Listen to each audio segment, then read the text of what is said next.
It is another edition of the Sports Wrap with Michael Kravetz, and on this week's episode, the number one topic definitely is the Pittsburgh Penguins. They have wrapped up their series with the New York Islanders, taking it 4-2, winning the clinching game in New York on Saturday night, and boy was it a fun game. But I want to recap. The last time we talked, it was after Game 3. It was after Game 3. The Penguins won in overtime on a Chris Kunitz goal. They had the series lead at 2-1. Well, a lot has happened since then. And we'll start it off with Game 4. And in this game, the Penguins knew they had to play better on the road. And it was not the case because from the get-go, the Islanders came out, scored, took the lead 1-0. Penguins tied it up. Penguins actually had the lead in this game twice, 3-2.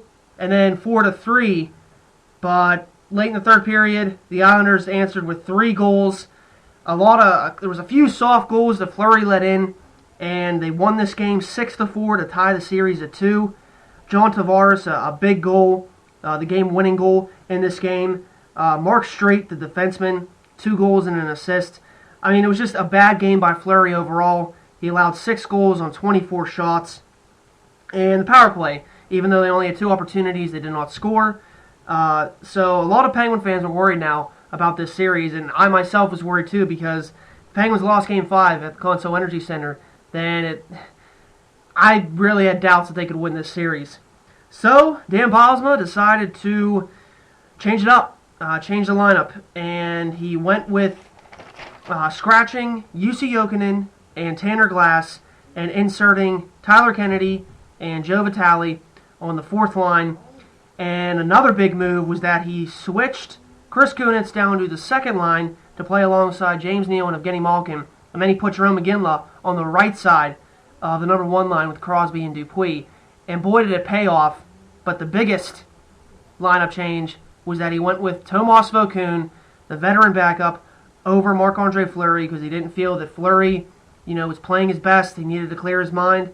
And Vokoun came in, and he was not known for having success in the playoffs. Very bad record with the Nashville Predators. Hasn't played in a playoff game in over 5 years, and he delivered, stopping all of the New York Islanders' shots in this game. A shutout, a 4-0 win by the Penguins, and they were bucking the trend because the Islanders were out shooting the Penguins this series by a wide margin.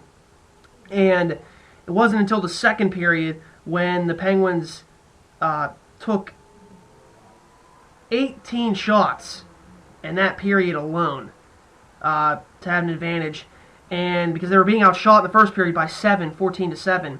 But Vokoun, a stalwart in the net, he stopped 31 shots. The power play for the Islanders, useless again, 0 for 2. The Penguins capitalized on a power play. They went 1 for 5. But in this game, Tyler Kennedy got the goal scoring started in the second period where he got behind the D, and Chris Letang made a great pass right on Kennedy's stick. He goes in with the breakaway and gets it past Nabokov. Then Douglas Murray, who's become a scoring machine in this series with his second goal. It was a floater pretty much. It went right over Nabokov's shoulder. And in the second period, John Tavares, who just had a sick stick-handling move past multiple defensemen, including Paul Martin. Vokoun was there to make the big save. And then a few minutes later, Sidney Crosby shows up Tavares with a great stick-handling of his own, pretty much running the gauntlet past the New York Islanders defenseman to give the Penguins a 3-0 lead.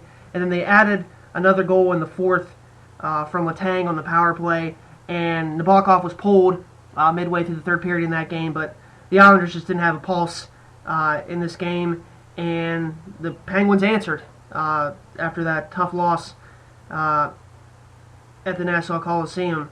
And Joe Vitale, like I said, coming in, providing a spark, 3 hits in the game, 9 and 1 on face-offs, and then Kennedy had a goal and then a few takeaways as well. So it was really a smart move by Dan Bylsma. And also, on the defense side, he scratched Mark Eaton, who you got to give him credit. If the Penguins did not sign Mark Eaton in the regular season, they would not be as successful on defense. But just against the Islanders, his speed, he's generally a slow player, but he was even more slow in this series, and he wasn't really bringing a lot to the defense. So they put in Simone Dupre, try and give them a little more energy, and he answered in this game, getting a hit and then a couple blocks as well. So all in all, a great game by the Penguins. Chris Letang, a goal and an assist. Sidney Crosby, a goal and an assist. This gave the Penguins a 3-2 series lead. And Game 6 on Long Island in New York occurred on Saturday. And in this game, the Penguins had the mentality that, okay, we know there's going to be Game 7, but this is our Game 7. And it started off with the Islanders, John Tavares, once again, finding his own groove late in the series. A nice goal. He got behind Chris Kunitz. No one was around him to give the Islanders a 1-0 lead. Tomas Vokoun again starting. And what surprised me in this game early on was that Dan Bilesma decided to use the first timeout. And that's the only timeout you get. Each hockey team is only allowed one timeout. He used it within the first minute and a half in this game because he wanted to get the Penguins. It was on an icing call. He wanted to get the Penguins fresh. And I hoped it wouldn't backfire on them. And thankfully it didn't. Because then later on, about 2 minutes after Tavares gave the Islanders a 1-0 lead, Jerome McGinley put in a Sidney Crosby rebound off Nabokov. He made the save on Crosby first, then McGinley got his stick in there. It barely touched the puck, but it got underneath Nabokov to tie the game at 1. And then the Islanders answered right back, and it was a killer pretty much, right at the end of the first period with about 37 seconds left. Colin McDonald, his first of the playoffs. It was a kind of from the top of the key. No one was really in front of him to try and block the shot. Just got past Vokoun, gave the Islanders a 2-1 lead. And then in the second period, the Penguins were able to answer it back with a Pascal Dupuis goal, with the assist from Joe Vitale once again, and Matt Niskanen. That was Dupuis' 5th goal of the playoffs that ties him now, leading in tie for first in the playoffs with 5 goals. And that gave the Penguins a 2-2 tie with the Islanders, but then in the third period, it's going to come down to who wanted it more, and it looked early on that the Islanders did, because Michael Grabner, one of the fastest men in the NHL, got in. No one was on him in front of the net. It was a giveaway by Letang. O'Coin made the good fake and then passed it off to Grabner. Vokoun didn't really have a chance to stop him. That gave the Islanders a 3-2 lead. But then Evgeni Malkin, who I said during the game, where is he at? He needs to step it up. He made a lot of great plays, a lot of good passes, a lot of good defensive plays in that third period, and he finally stepped it up with about 5 minutes to go. He took the puck, went around on the right side behind Nabokov, just dragging the puck along with him. No defenseman was in front of him. They were behind him. He made a great pass to Paul Martin, and Martin put the shot right past Nabokov to tie the game at 3 and to send the game into overtime.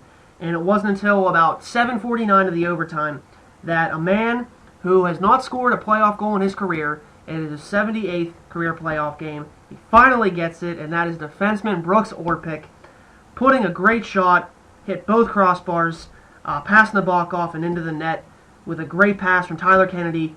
First pass by Evgeni Malkin. The Penguins win the series 4-2, win this game 4-3, and it was really surprising because the Islanders outshot the Penguins once again in this game by 17, 38-21. So that's something the Penguins will need to stop. They can't let that happen in the next series. And in this game, Paul Martin, the huge goal, had an assist. Malkin, 2 assists, and Vokoun, big once again, stopping 35 of 38 shots. And if you take a look at this series as a whole, the big difference, obviously, was special teams. The Penguins go 7 for 21. That's a 33% conversion rate. And then the Islanders' power play, 2 for 20. That's 10%. So the Penguins' penalty kill and power play was just superb in the series. And that was one of the alarming signs in the regular season, how the Penguins did not have a great penalty kill. But in this series, turned out to be one of their best attributes. So that'll be something to look forward to in the next series as well. And through the first round of the playoffs, some of the Penguins that they're ranking now in the stat leaders for this playoffs, Evgeni Malkin, I have to admit, I thought he was not playing his best in this series. Although he is having success rather quietly, because only has 2 goals, but he has 9 assists for 11 points. That is tied for first in the playoffs. Crosby is second with 3 goals and 6 assists, and then Iginla is third with 2 goals and 7 assists. So, and then you have Dupuis there too. So those 4 guys, they're really contributing on offense pretty much consistently each game.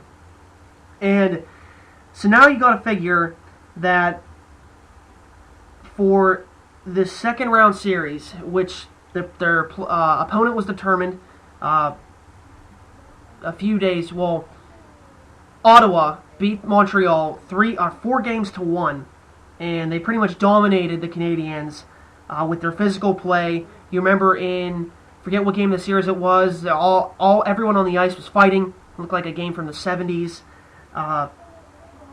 They looked pretty impressive in their series against the Canadiens, and that will be one of the key factors in this series with the Penguins and Senators. The Penguins have to step it up on defense.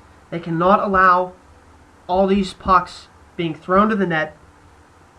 The Islanders outshot the Penguins, I believe, in 4 of the 6 games. I think it might have been 5 of the 6 games, because the Ottawa's going to take that strategy and use it against them. They're just going to keep throwing pucks to the net, and eventually, like you saw in Game 2 and Game 4, for the Islanders, if you throw the puck to the net, you're going to get a lucky bounce, and good things are going to happen.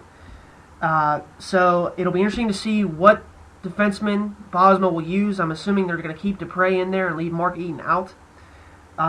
Then it goes into question about what other players you're going to keep in. Jussi Jokinen did well in the regular season once the Penguins acquired him. Are they going to put him back in there? Will Vitaly and Kennedy stay in? I'm assuming Jarome Iginla will stay on line 1 with Crosby and Dupuis, and then Kunitz will stay on line 2 with Malkin and Neal. But, Brendan Morrow, he did not have a good series against the Islanders. I understand that he's an older player. The Islanders are a fast team, so that might not have been the best advantage for him. Ottawa, yes, they are much slower than the Islanders, so this series might be more important for Morrow to play in. But if he does not contribute or do anything positive in the first few games, I would sincerely consider scratching him, because, like I said, he had a couple penalties. He had a penalty in Game 6 that fortunately the Penguins did not allow a goal on. But I've not seen what I saw from him in the regular season. He's been a rather disappointment so far in these playoffs. And then the big question going into the series, Game 1, which the Ottawa Sun has reported that Game 1 will be tomorrow. There's a chance it could be Wednesday, so it's not finalized yet. But who will start in goal for the Pittsburgh Penguins in Game 1 in this series? And yesterday, I thought Vokoun should definitely play because he's the hot goalie. 2-0, stopping 66 of 69 shots. That's good for a .957 save percentage, 1.41 goals against average. Had the shutout in Game 5. Marc-Andre Fleury, 2-2, stopping 114 of 128 shots, good for a .891 save percentage, and then 3.40 goals against average. He also had a shutout in Game 1 of the series. There's no question that Vokoun is playing better hockey right now at the goaltending spot. But I strongly think now that Marc-Andre Fleury should start in Game 1 because he is your starting goaltender. He is the franchise goalie. He has proved that he has come back strong from playing an abysmal game. The games that he lost in the series were not his fault entirely because the defense in front of him did not play good games in the games 2 and 4 losses. And I understand he let up 6 goals on 24 shots, but I would say 2 of those 6 goals were his fault because they were soft goals. Fleury, he has a tendency, if you leave him too long on the bench and then you bring him in for a game, you don't know what you're going to get from him. Psychologically, I think it would help if he started Game 1 because it's the beginning of the series. You're at home. I think all the pressure is going to be gone. if you let Vokoun in there and say he wins game 1, loses game 2, maybe 2-1, 3-2, he plays a good game, leave Vokoun in for game 3, and they end up losing the game badly, you're putting Fleury in when they're down 2-1. And I don't think you want to have that situation where you're putting back in your goalie, who knows the coach didn't have faith in him to start him off in the second round, and that could be added pressure to his this already important game, and it could ultimately cost them because, as we know, Fleury in pressure situations as of late he's failed. So I think you got to start Fleury now because there's no doubt in my mind if the Penguins were to advance on further in these playoffs that he would at least play somewhat. I don't know how many games, but he is important to this team winning a Stanley Cup. I'm going to give Vokoun all the credit in the world, but I just think that Marc-Andre Fleury is your guy. Vokoun bailed you out in this series, but now it's a new ballpark, a new series.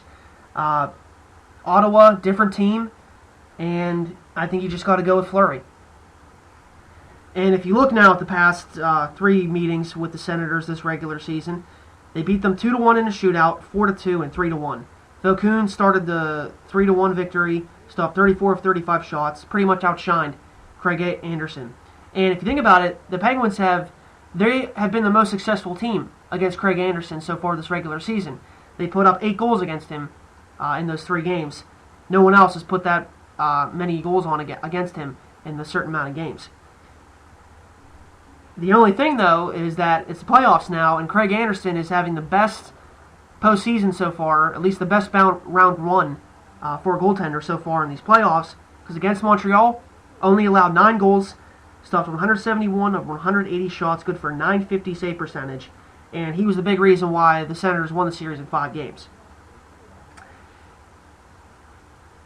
And I said a few weeks back, before the playoff matchups were set, I said I would think the Penguins would have a better matchup against the Senators than the Islanders in round 1, which just so happens they're going to get the chance now. They play the Islanders, now they're going to play the Senators, because the Penguins have had recent success against Ottawa in the playoffs.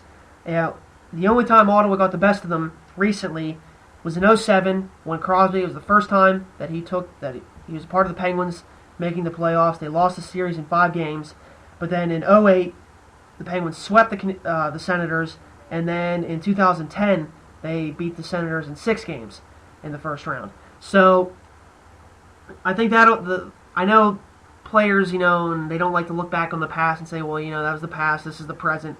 But I think it's going to be it's going to add more confidence to them knowing that they have owned the Senators the past 2 times they have faced them in the playoffs.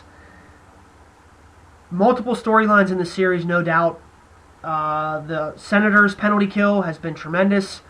It was great in the regular season. Their power play is also good. Jason Spezza, coming off an injury, doesn't look like he'll be playing in Game 1. There's a chance he could get back for Game 2 or Game 3. Erik Karlsson is already back. They're probably going to want to get a little physical with Matt Cook, even though that's not going to be their full intention. I know that he'll be targeted at least once in this series. So I think it is going to be a heck of a series. It's going to be a great game. And my prediction, I'm going to go out on a limb. I have a feeling that the Penguins, they played bad in the first series against the Islanders. They want to show and prove that they are a number 1 seed and that they are ready to win the Stanley Cup. And I just think that their special teams will continue to dominate, even though Ottawa is much better than the Islanders. I think Ottawa will get a game in Ottawa, but I was thinking about maybe predicting them to sweep the Senators, but I just think the Penguins, they're too good of a team. I think they'll take Ottawa in 5 games, get the clinching game back in Pittsburgh. And then I predict them to go on to the Eastern Conference Finals. Now, though, I'll take a look around the other series in the playoffs. In the Eastern Conference, as we said, Ottawa took care of Montreal in 5 games. 2 Game 7s tonight. The Rangers will be going to Washington, and the Maple Leafs will be going to the Bruins. And I can't really pick a winner for either of these games. Both teams in each series are evenly matched. The Rangers won a close 1-0 game yesterday in New York for Game 6. Henrik Lundqvist just stopped everything in front of him. The Maple Leafs finally got their first home playoff win since 2004. The crowd outside of the Air Canada Centre was just enormous. There were looked like thousands of people there, so I'm happy for them.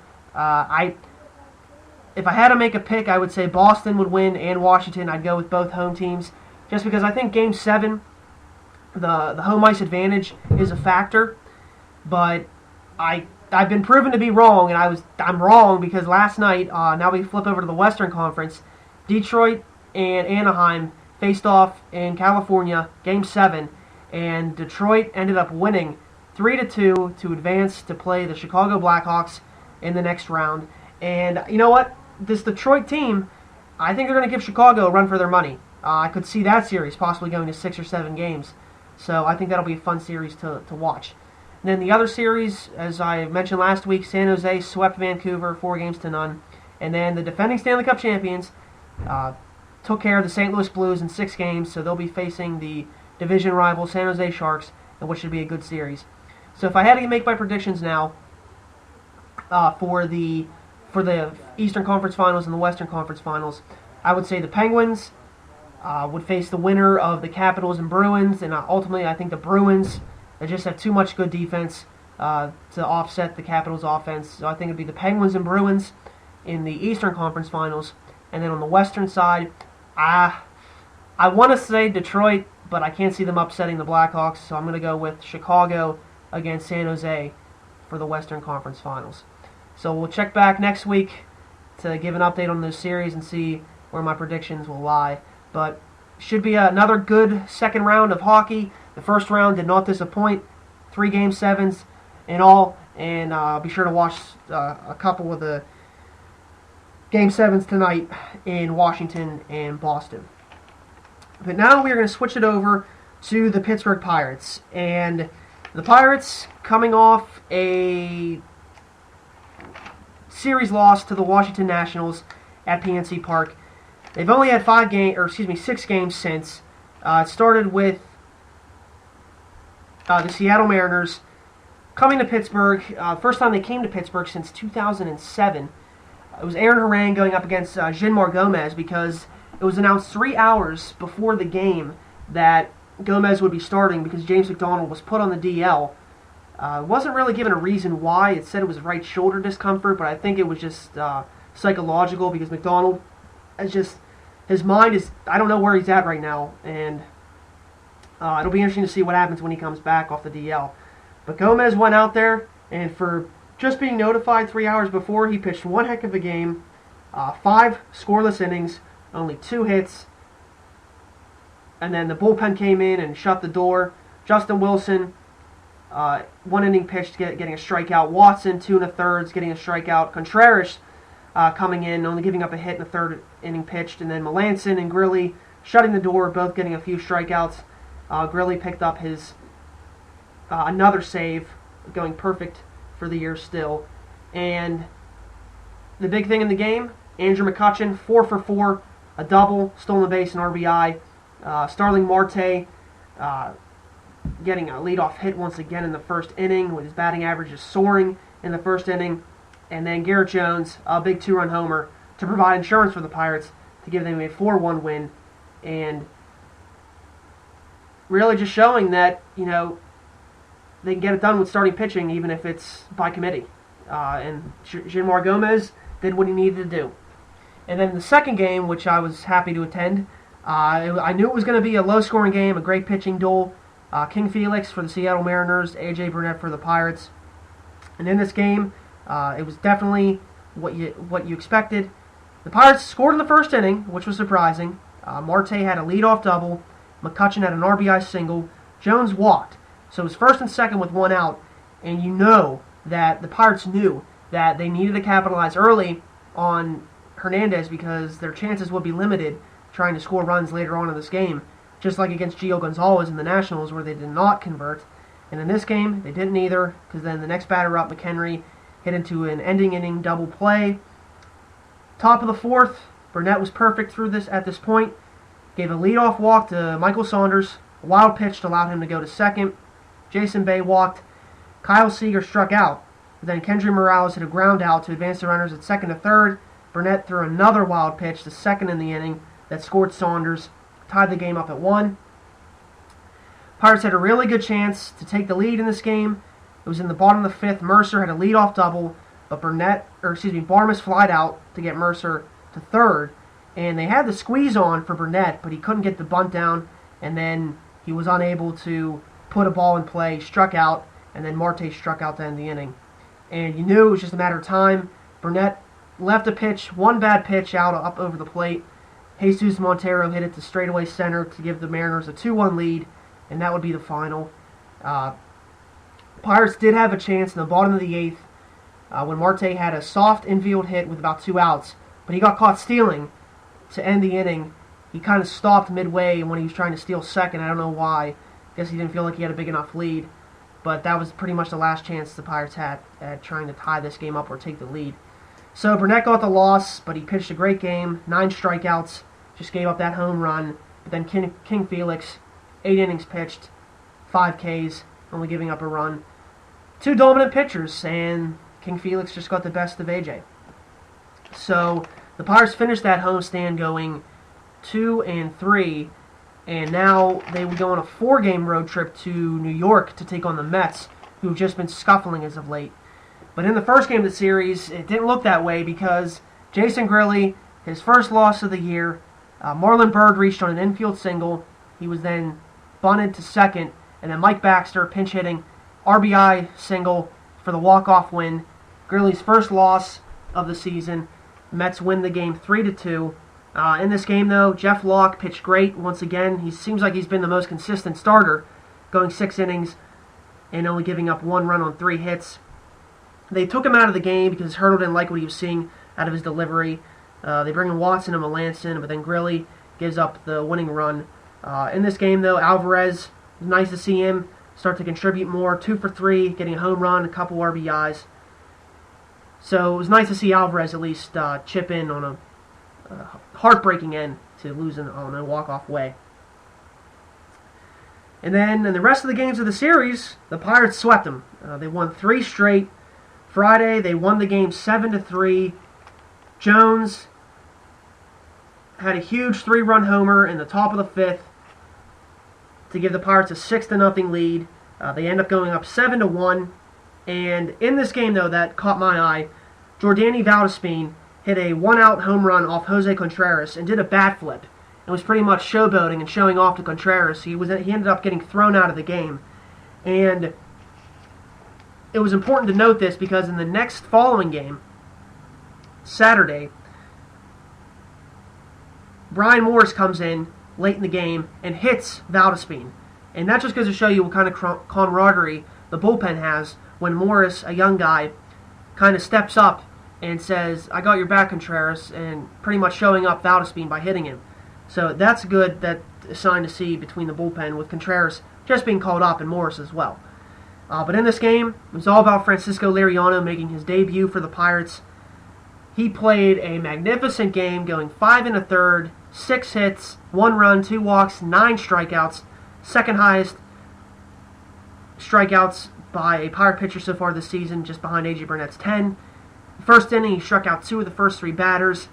He had a nasty changeup that fooled the Mets in this game. His fastball topped out at around 93 miles per hour, and his out pitch was a slider that he could rely on a little bit. So, very impressive. Very good to see Liriano perform that way, and it's pretty indicative to show you how well he has done compared to Jonathan Sanchez, who he replaced in this starting rotation. Sanchez, of course, is now officially released. Liriano gave the Pirates what Sanchez could not in 3 starts. Liriano gave it to them in 1. So that just goes to show you the difference so far. Now, I'm not saying Liriano is going to continue this throughout the year, but it was just a good way to start off his career with the Pirates. And in this game, all about the offense. Jose Tabata, 4 for 5, just fell a triple shy of the cycle. He's 9 for his past 16. Jordy Mercer continuing his offensive explosion with the team, hitting a few home runs, 2 for 5, 2 runs, 2 RBIs. His first one in the 5th inning put up a crooked number for the Pirates. They scored 5 runs. They win this game 11-2. McHenry goes 2 for 4 with 3 RBIs. Clint Barmes, 2 for 4 with a couple ribbies. And the Pirates just were dominant on both sides of the ball. And then on Sunday, in the finale of this series, it's going to be tough for the Pirates to win because they were going up against Matt Harvey, who's just been a phenom so far this year, 4-0 with a 1.28 ERA. So the new runs would be hard to come by. Bottom of the second, Jeanmar Gomez gives up. I wouldn't say it was a bad pitch. It was just a little up over the plate, but Lucas Duda got a lot of it. Hit the ball to straightaway center for his 8th home run of the year to give the Mets a 1-0 lead. But then the Pirates answered right back in the top of the third. Clint Barmes, his 2nd home run. So now his 1st home run came off Steven Strasburg, and now his 2nd home run came on Matt Harvey. So 2 pretty impressive pitchers that you can say you got your home runs off of. And then they added another run in that inning when Garrett Jones did an RBI sac fly to score Marte. So the Pirates were up 2-1. Gomez was looking good. He retired 9 batters in a row, but Hurdle decided to take him out after 5 innings. And it was announced later that he had some discomfort in his foot after a ball was hit off of it earlier in the game. So they bring Vin Mazzaro in. He walks the leadoff man, but then Justin Wilson comes in and gets the final out in the 6th inning. But then in the 7th, Wilson faced a lot of trouble. He walked the leadoff man, John Buck. Wild pitch allowed him to go to 2nd. Mike Baxter comes up. He had the walk-off pinch hit RBI single in the first game. He has just a looper into left field that scores John Buck, ties the game up at 2. And then Baxter steals 2nd, and then also steals 3rd with 2 outs. And Lucas Duda comes up and hits a sharp liner to the first base side. It bounces off the first base bag, and it ends up landing into Brandon Inge's glove. Melanson did not give up on the play.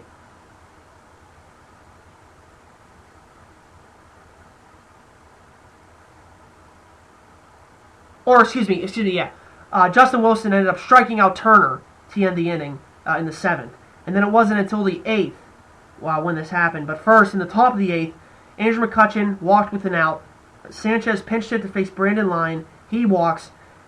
Top of the pinch hits and strikes out. But then Alvarez, with 2 strikes, gets an RBI single just over the glove of the New York Mets shortstop, Ruben Tejada. And it scores the winning run. The Pirates end up winning this game 3-2. But the key play came in the bottom of the 8th, like I said, where Lucas Duda was up facing Mark Melanson. And runners were on 2nd and 3rd with 2 outs. He hits a ball, bounces off the first base bag, up in the air into Brandon Inge's glove.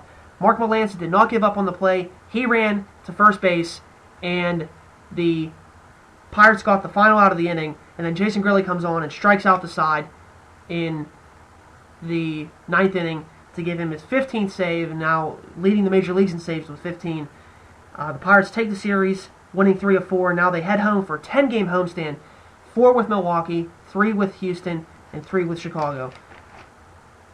And now if you take a look, this was now through Saturday, at just some of the rankings by these Pirate players. They have just been superb on offense. Starling Marte, by far the best player on the Pirate team. He is looking like their all-star right now. Number 1 in the National League in hits with 48.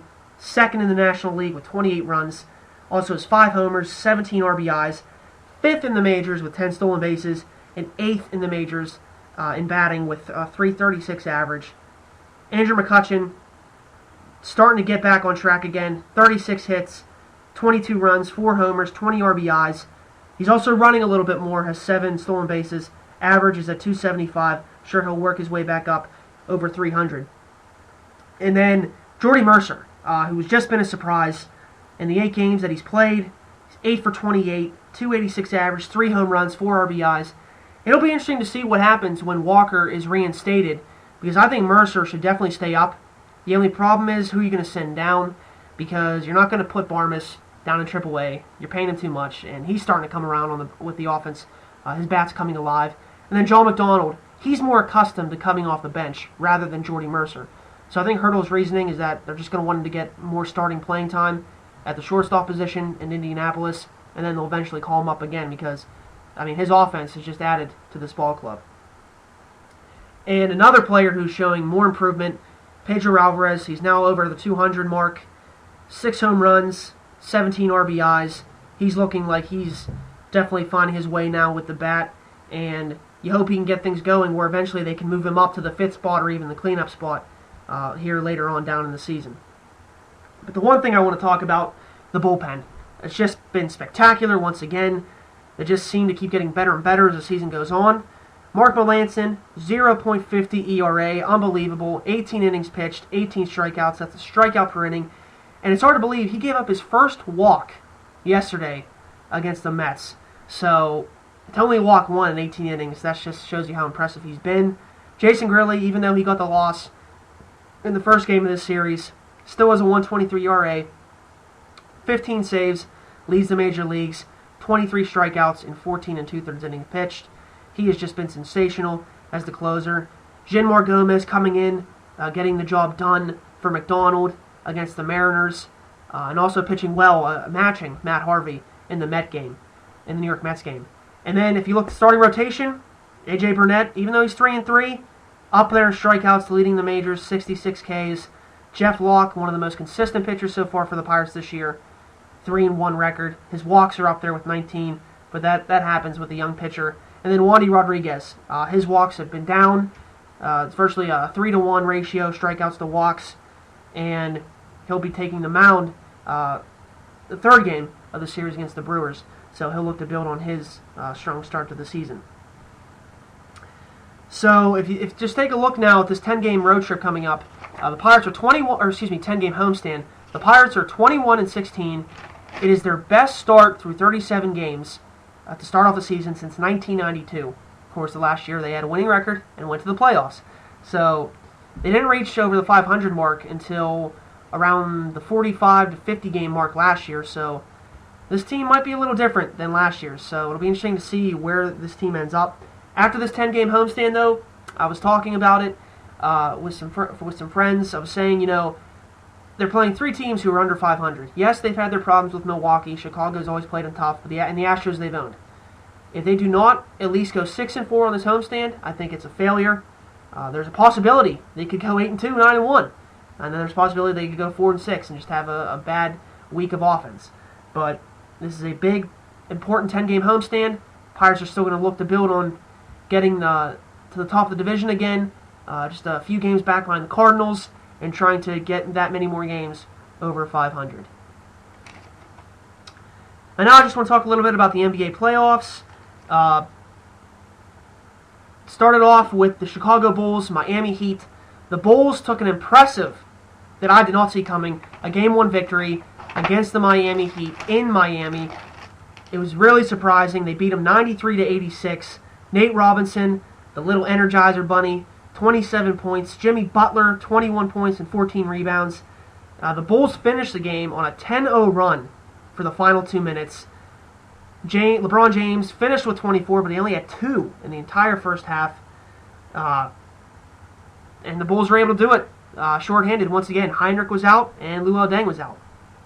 Miami Heat, though, would answer back, taking Game 2, and then in a physical Game 3, they take it, and now they're up 2-1 in the series, with Game 4 occurring tonight in Chicago. A lot of technical fouls in this game, or in the series. Very physical. It'll be interesting to see. I think Miami, though, with just the Bulls being so shorthanded, the Heat just have too much. I'd expect the series to go about 6 games before they win it. And then in the other series in the East, you have the Pacers and the Knicks. The Pacers have a 2-1 series advantage. Carmelo Anthony just had one of his worst shooting performances ever in the playoffs in Game 3 in Indiana. So if they want to have any chance of winning the series, they got to take Game 4 heading back to New York. On the Western side, surprise, the Memphis Grizzlies have a 2-1 lead over the Thunder. They were able to get it done, with the great play by Zach Randolph, Marc Gasol, and then O.J. Mayo stepping up. Kevin Durant, he catapulted the Thunder to a Game 1 victory by 2. He just fell up short in Games 2 and 3. I think you're seeing the Thunder really struggling without Russell Westbrook. So it'll be interesting to see. I don't think if they can't take Game 4 in Memphis, then they'll be in jeopardy of losing the series as well. And then with the most electrifying series so far in these entire playoffs, you got the Golden State Warriors, San Antonio Spurs.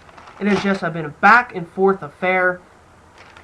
The Warriors have tied up this series 2 games apiece.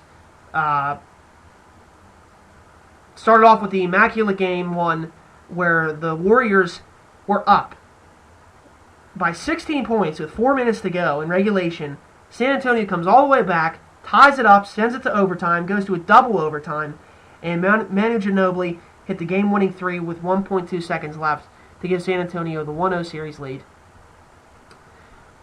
Golden State, though, you think they'd be fazed by it. They were a young team. They come back, take Game 2 in San Antonio, lose Game 3, then they take Game 4. So the series is tied now 2-2. And it's a best of 3 now. And you know what? I could see the series going either way, but just because of the veteran experience, I think San Antonio will take the series in 7 games. And I also now wanted to get into some college basketball talk. No word yet on if J.J. Moore officially transferred from Pitt, but I think it's certain to happen. But now the Panthers will be getting their own transfer, coming from Marshall, and he should be familiar to a lot of Pittsburgh fans because he is from Pittsburgh, and he played alongside DeJuan Blair and DJ Kennedy at Shenley during their 2007 PIAA Class Quad A championship season. And his name is DeAndre Kane. And I think he will definitely help Pitt at the shooting guard position with the loss of Trey Ziegler and then Trey Woodall to graduation. He has improved scoring-wise over the past 3 years. He will be graduating this summer. So if he graduates his 2 classes, he'll be able to play for Pitt this upcoming fall. If you look at his stats, freshman year averaged 31.6 minutes, 15.1 points. And then the next year, 34 minutes, 16.5 points. And then last year, 37 minutes, 15 points, 7 assists. Had 195 assists last year. So he's becoming more unselfish each year. And I guess that just goes to show you that he's the type of player that I think Dixon will like to use in his rotation. Of course, shouldn't be surprised, he's a horrible free throw shooter. That will not help Pitt, who they've had horrible free throw shooting teams in the past. Last year he topped out at 52%. He's averaging about 4.4 rebounds per game. 4 double-doubles for his career so far, and then 1 triple-double. 6'4". I think he'll provide a lot of athleticism at the shooting guard position. Don't know if he's going to start, but I think he will be valuable off the bench. So now you add him now to the other recruits that they'll have coming in. Mike Young, power forward. Josh Newkirk, shooting guard. Jamel Artis, power forward. And then a center, Joseph Uchebu. So it's looking like this Pitt team is trying to retool themselves, rebuild. Well, no, I wouldn't say rebuild, but just kind of reload because they're competing in the ACC. It's going to be a tough basketball conference. They just got to try and get a good rotation going. They have Patterson returning, Zana returning, James Robinson, Cameron Wright. So they got a lot of pieces coming back. So it'll just be interesting to see how they're